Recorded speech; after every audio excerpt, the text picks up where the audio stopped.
सभी मित्रों को राम राम। मित्रों एक बार सभी का फिर से स्वागत है। देखिए यहाँ बात कर रहे हैं साथियों मेवाड़ के पूरे गुहिल वंश की वंशावली की बात कर रहे हैं, क्योंकि एक सवाल आप लोगों ने रेट में भी देखा है और भर्ती हुई उनमें भी आता है कि साथियों उनका वंशावली का क्रम हमसे पूछ लेता है, काला क्रम के अनुसार हमें व्यवस्थित करवा सकता है कि पहला राजा कौन बना, फिर बाद में कौन बना, किसके बाद कौन बना। जैसे कि आपने पढ़ा था रेट में साथियों महाराणा सांगा के बाद में कौन गद्दी पर बैठा, ये सब बातें यहाँ से क्लियर होंगी साथियों। बढ़िया तरीके से आप लोग एकाग्र होकर मेरी बात को सुनेंगे, मेरी बात को सुनते रहेंगे साथियों। अपने आप याद होगा, वे मेरे पढ़ाने की शैली है कि मैं किस प्रकार से बात को कहूं क्या, ताकि आपके साथियों दिमाग में भी बातें सेट बैठती हुई चले जाए। देखिए आइए आप लोग यहां बात कर रहे हैं हम लोग। देखिए मेवाड़ के गुहिल वंश की वंशावली के साथियों, एक वे थी हमारी जो रावल शाखा, जिसमें रावल रतन सिंह और वे हुए साथियों। रावल रतन सिंह, रावल सामंत सिंह, रावल जैतर सिंह। यहां मैं बात कर रहा हूं राणा शाखा की। देखिए राणा हमीर है 1326 में गद्दी पर बैठता है, और राणा हमीर का बेटा खेता है, खेता का बेटा लाखा है, लाखा का मोकल है, मोकल का कुंभा है। यहां गड़बड़ ये होगी कि कुंभा का एक पुत्र तो उदा राजा बनेगा और साथियों दूसरा पुत्र रणमल राजा बनेगा। तो यहां हमीर का जो शासन काल रहेगा 1326 से 1364, खेता का 1382, लाखा का 1382 1421, मोकल का 1421 1433, कुंभा का 1433 1468, उदा का 1468 से 1473 और रणमल का 1473 से 1509। मैं लास्ट में एक ट्रिक्स बताऊंगा सबको, इसलिए लगातार लास्ट तक बने रहना साथियों। जैसे उदाहरण तौर पे कैसे, देखो हमीर है, हमीर के खेत में लाख है, हमीर के खेत में क्या है, लाख है। हमीर हमीर की खेत में लाख है, मोकल ले गया कुंभा से कह गया, कुंभा से कह गया। हमीर है भाई, हमीर के खेत में क्या है, लाख है, मोकल ले गया कुंभा को दे गया। ठीक है, इस तरीके से मैं लास्ट में आप लोगों को एक ट्रिक्स बताऊंगा और उसमें साथियों पूरा राजा आप लोगों को एकदम क्लियर हो जाएंगे। लास्ट तक आप वीडियो को देखते रहना। हमीर के खेत में लाख है, मोकल ले गया कुंभा को दे गया। हमीर का बेटा खेता, खेता का बेटा लाखा, लाखा का बेटा मोकल, मोकल का बेटा कुंभा। कुंभा की साथियों हत्या की उदा ने।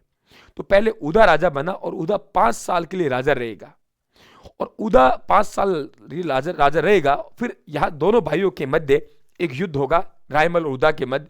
वे युद्ध कहलाएगा दाड़ीमपुर का युद्ध, और दाड़ीमपुर के युद्ध में उदा हार जाएगा और उदा भाग के कहां चली जाएगा, मालवा चल जाएगा। यहां इनके ऊपर आकाशीय बिजली गिरती है, और आकाशीय बिजली गिरने से कारण क्या हो जाती है, इनकी मृत्यु हो जाती है। तो फिर साथियों रणमल यानी इनका भाई गद्दी पर बैठा। तो उदा, कई बार हम सोचते सर उदा राजा बना नहीं बना, एकदम क्लियर कर ले, उदा राजा बना है, और 1 साल के लिए नहीं मित्रों, 5 साल के लिए उदा राजा रहा है। उदा को अपने भाई रायमल ने पराजित किया दाड़ीमपुर के युद्ध में, फिर रायमल गद्दी पर बैठा। तो अमीर के खेत में लाख है, मोकल ले गया कुंभा को दे गया, राय करके। अब देखो उदा से वंशावली नहीं चली, हमने डायरेक्ट राय पकड़ा, रायमल। क्यों? क्योंकि उदा और रायमल दोनों भाई हैं, लेकिन वंशावली रायमल। बाप बेटों का क्रम बनाना है तो आप लोगों को कुंभा के बाद डायरेक्ट रायमल पकड़ना पड़ेगा। अगर उदा पकड़ेंगे तो फिर बाप बेटों का क्रम बिगड़ जाएगा। क्लियर? अब देखिए राय करके सांगा से, अब ध्यान रखना आप लोग, सांगा के 3 पुत्र राजा बने। सांगा ने अपने छोटे पुत्र को उत्तराधिकारी घोषित किया था, ये छोटा था।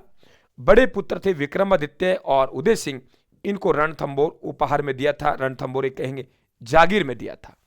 तो वे रावल रतन सिंह था, और ये मित्रों रतन सिंह द्वितीय था।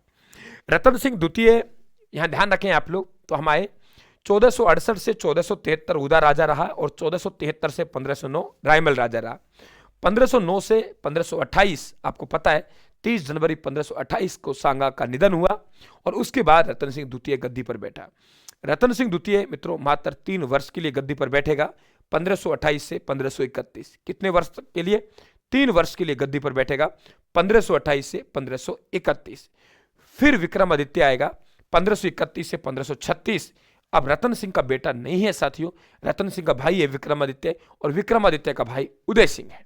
अब यहां आपको थोड़ा समझना पड़ेगा कि उदय सिंह साथियों विक्रमादित्य की हत्या करता है बनवीर, तो बनवीर भी आएगा जो कि 1536 से साथियों 1540 तक दखल अंदाजी देगा मेवाड़ में।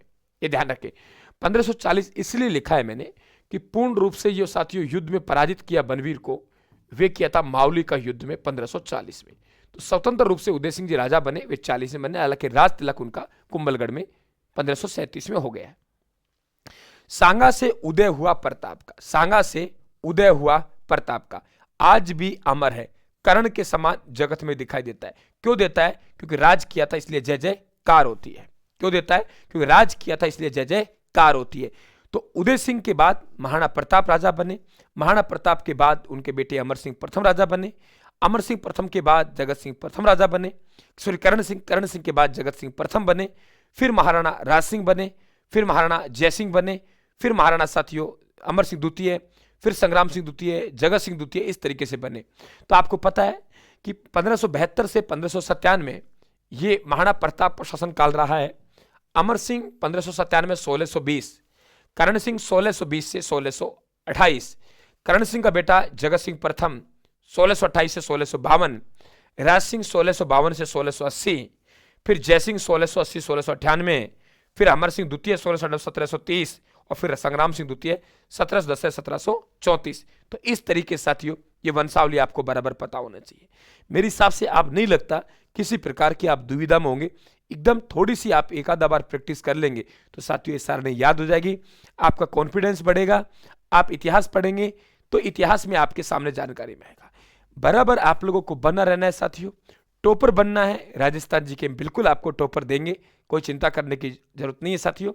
आप चैनल को सब्सक्राइब करेंगे भाई, लाइक जरूर करें साथियों क्लास को, और आपको भी राम राम, आपके घर वालों को भी राम राम। धन्यवाद साहब, धन्यवाद।